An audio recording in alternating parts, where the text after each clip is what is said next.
उत्तर प्रदेश के एक छोटे से गांव रतनपुर में हर शाम कुछ अलग सी होती थी। मिट्टी की सोंधी खुशबू, खेतों से आती हवा और कहीं दूर मंदिर की घंटियां।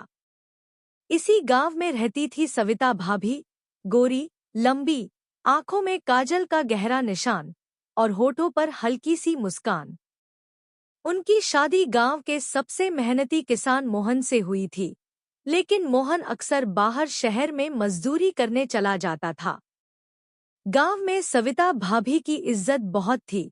वो सबसे प्रेम से बोलती, बुजुर्गों की सेवा करती और बच्चों को कहानियां सुनाया करती थी। लेकिन एक ऐसा रिश्ता था जो समाज की नजरों से छुपा हुआ था।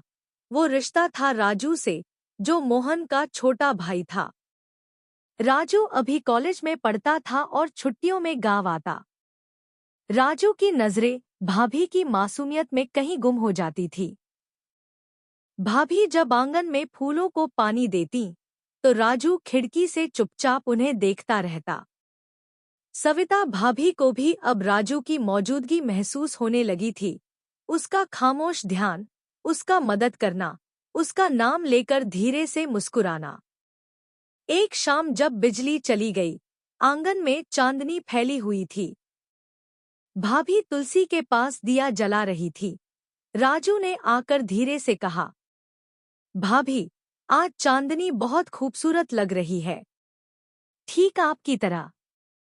भाभी चौंकी नहीं, बस हल्के से मुस्कराईं और बोलीं, चांदनी सबको अच्छी लगती है, लेकिन वो किसी की नहीं होती। राजू पास आया और बोला, अगर चांदनी आपकी छाव बन जाए तो?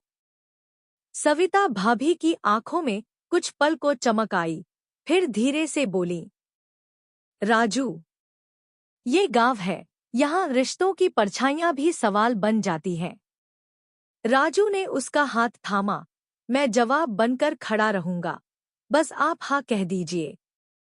भाभी कुछ देर चुप रहीं, फिर आहिस्ता से बोली, जब तू मेरे पास होता है ना, तो लगता है जैसे इस मिट्टी में भी मोहब्बत की खुशबू बस गई हो।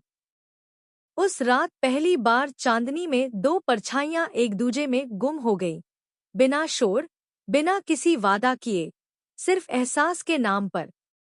अंत। गांव में कोई कुछ नहीं जान पाया, लेकिन हर बार जब राजू छुट्टियों में आता, तो तुलसी के पास एक दिया जरूर जलता और चांदनी फिर से गवाह बनती उस खामोश मगर सजीव मोहब्बत की।